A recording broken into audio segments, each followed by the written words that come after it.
নমস্কার বন্ধুরা, অনুরাগের ছোঁয়া সিরিয়ালে আজকের পর্বে দেখা যাবে অলি তার মাকে রেস্টুরেন্টে দেখে চমকে ওঠে। ওদিকে দীপা অলিকে দেখে সোনার কথা ভাবতে থাকে, আর সোনা মা বলে অলিকে জড়িয়ে ধরলে অলি মনে মনে ভাবে, আমি তোমাকে আমার কাছে আসতে দেবো না, তুমি আবারও আমার কাছ থেকে সব কিছু কেড়ে নেবে। এই ভেবে দীপাকে সে ধাক্কা দিয়ে সরিয়ে দেয়। তারপর দেখা যায় অলি দৌড়ে রেস্টুরেন্টের ভিতরে ঢুকে যায় আর সূর্যকে বলে, বাবা তুমি এখান থেকে এক্ষুনি চলো। এই বলে সূর্যকে টানতে টানতে বাইরে নিয়ে আসে, আর বাড়ি ফিরে অলি নিজের ঘরের দরজা আটকে দেয়। সেটা দেখে সূর্য অনেক চিন্তা করে আর অলিকে ডাকতে থাকে। সোনা ঘরে দরজা দিয়ে তার মায়ের কথা ভাবতে থাকে। তারপর দেখা যায় একটা সুটকেস খোলে আর তার মায়ের ছবি শাড়ি বের করে। ছবিটা দেখে বলে, তোমার এই ছবিটা আমি রেখে দিয়েছি কেন জানো? দেখে মনে করব যে তুমি আমার সাথে কি অন্যায় করেছো, তুমি আমাকে মেরে ফেলতে চেয়েছিলে। পাকা মেয়ে যে মরে গেছে সেজন্য দায়ী তুমি আমাকে করতে, তুমি ভাবতে আমার জন্যই পাকা মেয়ে মরে গেছে। আর সেদিন যে অ্যাক্সিডেন্টটা হয়েছিল সেখানে যদি কাকিয়া না থাকতো তাহলে হয়তো তুমি আমাকে মেরেই ফেলতে। তারপর দেখা যায় সোনা তার মায়ের একটা শাড়ি বের করে আর বলে, তোমার এই স্মৃতিগুলো আমি কেন রেখেছি জানো? প্রত্যেকটা মুহূর্তে এগুলো দেখবো আর তোমাকে আমি ঘৃণা করব। আমি জানি তুমি আমাকে দেখে চিনতে পারোনি মা, তাই আমি তোমাকে প্রত্যেকটা মুহূর্তে কষ্ট দেব, এটা আমার প্রতিজ্ঞা।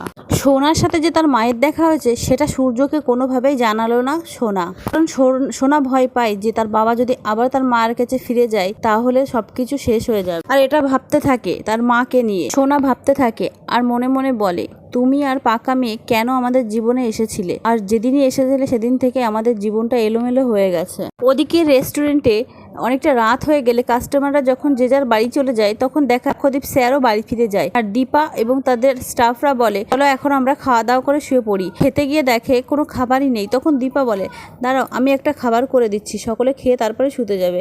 দীপা যখন খাবার করতে যায় তখন সেই খাবার বানানোর পদ্ধতি দেখে একটা শেফ দাদা বলে, আচ্ছা তুমি কি মায়ের ছোঁয়া নামক চ্যানেলে ভিডিও আপলোড করতে? তোমার এই হাতটা বহুত চেনা লাগছে আমার। প্রথমে তো দীপা বলতে চায় না, কিন্তু সেই দাদা বলে, তোমাকে বলতেই হবে, তুমিই চালাতে না সেই চ্যানেলটি, মায়ের ছোঁয়া চ্যানেল তোমারই ছিল না? তখন দীপা বাধ্য হয়ে বলে হ্যাঁ। দীপা বলে, কিন্তু এটা এখন বন্ধ আছে, আমি বেশ কিছুদিন হয়েছে এটাতে ভিডিও আপলোড করি না।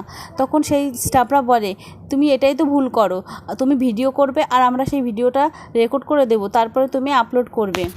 তারপরে সবার কথা রাখতে দীপা রাজি হয়ে যায়। অন্যদিকে দেখা যায় চারু এই মায়ের ছোঁয়া চ্যানেলে ভিডিও বেশ অনেক দিন আগে থেকেই দেখতো, কিন্তু বেশ কিছুদিন ধরে ভিডিও আপলোড হচ্ছে না।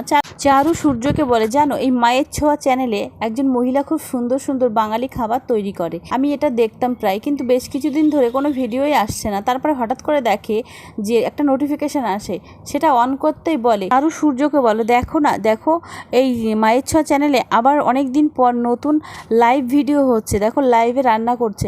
তখন সূর্য সেই ভিডিওটা লক্ষ্য করে আর দেখে দীপার মতো একজনের হাত। সূর্য বলে ওঠে, দীপা, এটা তো দীপার হাত। সূর্য ভিডিওটা দেখে আর লক্ষ্য করে, চারুকে বলে, চারু দেখো আমরা যেই রেস্টুরেন্টে খেতে গিয়েছিলাম এই ভিডিওটা সেই রেস্টুরেন্ট থেকেই করা হচ্ছে। তবে কি বন্ধুরা, এই ভিডিও দেখেই সূর্যদীপা কি আমার কাছাকাছি আসতে পারবে? সব ভুল মিটিয়ে সবাইকে একসাথে থাকতে পারবে? দেখতে হলে চ্যানেলটি সাবস্ক্রাইব করে অবশ্যই পাশে থাকবেন। ধন্যবাদ।